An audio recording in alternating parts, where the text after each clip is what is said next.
Ravi de vous retrouver sur Arte pour un nouveau numéro du Dessous des cartes. Aujourd'hui, on démarre avec le visage de celui qui restera pour toujours, celui de la Russie en Afrique. Evgeny Prigojine, longtemps bras armé du Kremlin à travers la milice Wagner, notamment pour mener la guerre de l'information et de l'influence russe sur le continent africain.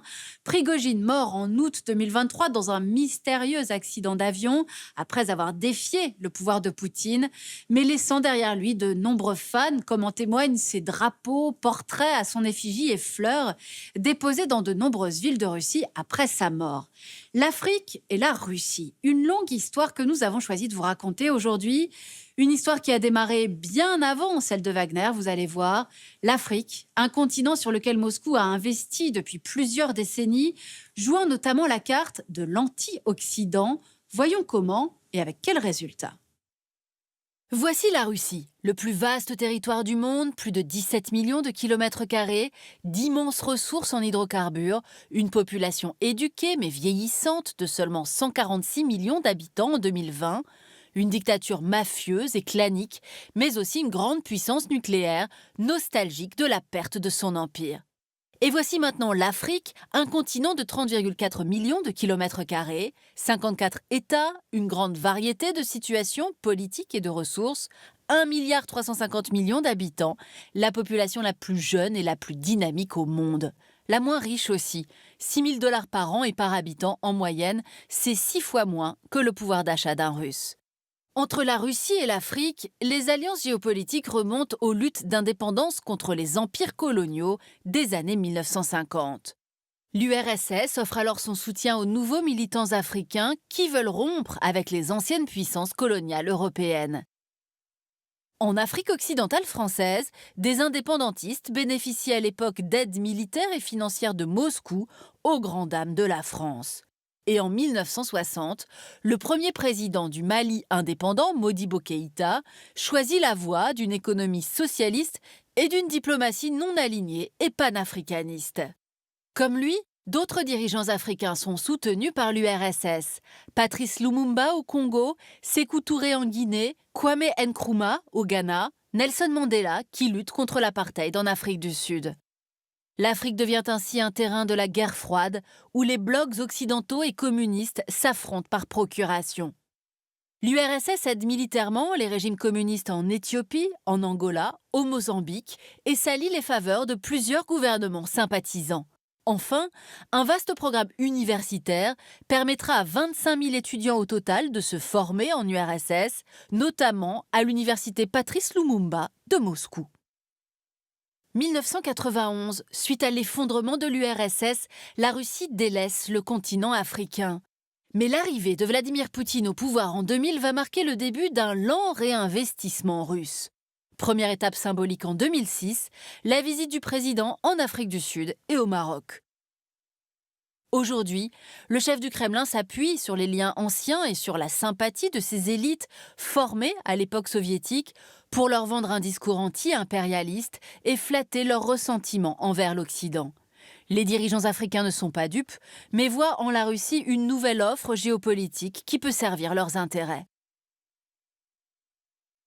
Le grand retour de Moscou en Afrique intervient toutefois après l'annexion de la Crimée ukrainienne en 2014, puis à l'occasion de l'intervention russe en Syrie en 2015. Mise au ban et sanctionnée par un certain nombre d'États, la Russie de Poutine trouve en Afrique un terrain pour contrecarrer ce qu'elle appelle l'Occident collectif.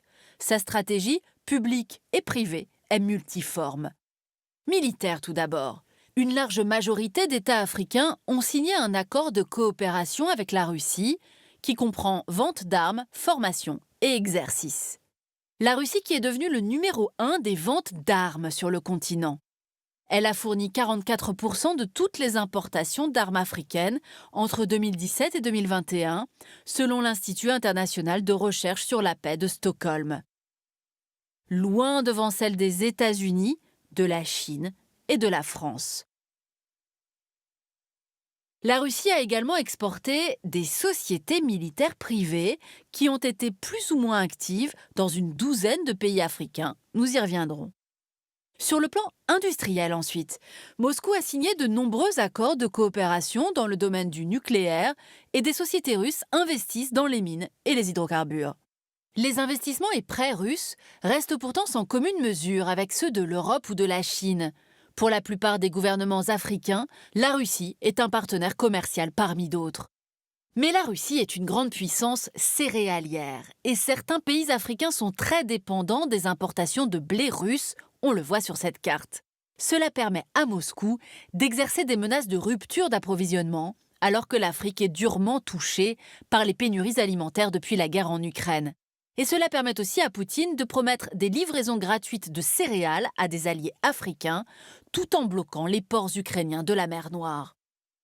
Pour influencer ses partenaires africains, la Russie dispose enfin d'une autre arme, son poids sur le marché des hydrocarbures. Exportatrice de pétrole et de gaz et membre de l'OPEP+, la Russie a fait pression sur l'Algérie et le Nigeria, les deux principaux producteurs africains d'hydrocarbures, pour qu'ils n'augmentent pas leurs exportations vers l'Europe, les Européens cherchant, après l'invasion de l'Ukraine, de nouveaux fournisseurs afin d'éviter les hydrocarbures russes. Parallèlement, le Kremlin mène une vaste offensive de charme diplomatique. Le ministre des Affaires étrangères, Sergueï Lavrov, a ainsi visité de nombreux pays amis sur le continent. Et en 2019 à Sotchi, puis en 2023 à Saint-Pétersbourg, deux grands sommets Russie-Afrique ont réuni en grande pompe plus de 40 chefs d'État ou ministres africains autour du président russe. Objectif : contourner les sanctions économiques occidentales et promouvoir un nouvel ordre international multipolaire. Mais pour cela, il faut convaincre des États africains bien divisés depuis le début de la guerre. Seul l'Érythrée a voté contre la résolution de l'ONU de mars 2022, exigeant que la Russie cesse immédiatement d'employer la force contre l'Ukraine. 17 pays, dont l'Algérie et l'Afrique du Sud, des poids lourds et alliés de vieille date, se sont, eux, prudemment abstenus. 8 pays n'ont pas participé au vote et 27 ont voté pour la résolution. Un bilan mitigé donc pour Moscou. Parallèlement, la lutte informationnelle bat son plein. Une galaxie d'influenceurs et de médias pro-russes installés par Evgueni Prigojine ont mené de nombreuses opérations de désinformation partout sur le continent, avec plus ou moins de succès. En mai 2022, une vidéo de cadavres enterrés à Gossi, au nord du Mali, a ainsi été relayée par les influenceurs pro-russes pour accuser l'armée française de crimes de guerre, une opération informationnelle démontée grâce à la publication de l'enregistrement d'hommes de Wagner en train d'installer les corps.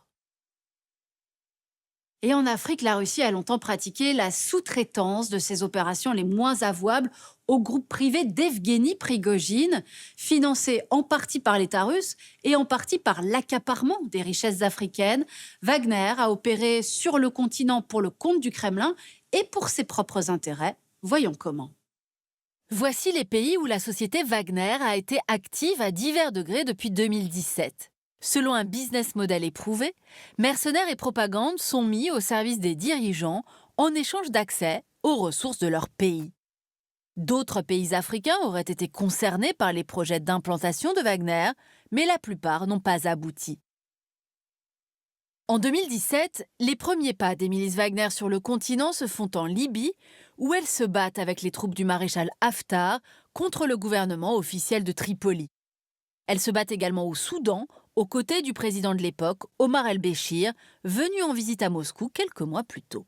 La holding de Prigojine y gagne des contrats pétroliers en Libye et des mines d'or au Soudan. L'État russe y gagne des alliés contre l'Occident et un accord pour la construction d'une base militaire à Port-Soudan, un emplacement stratégique sur la mer Rouge, du moins jusqu'à la chute d'Omar el-Béchir.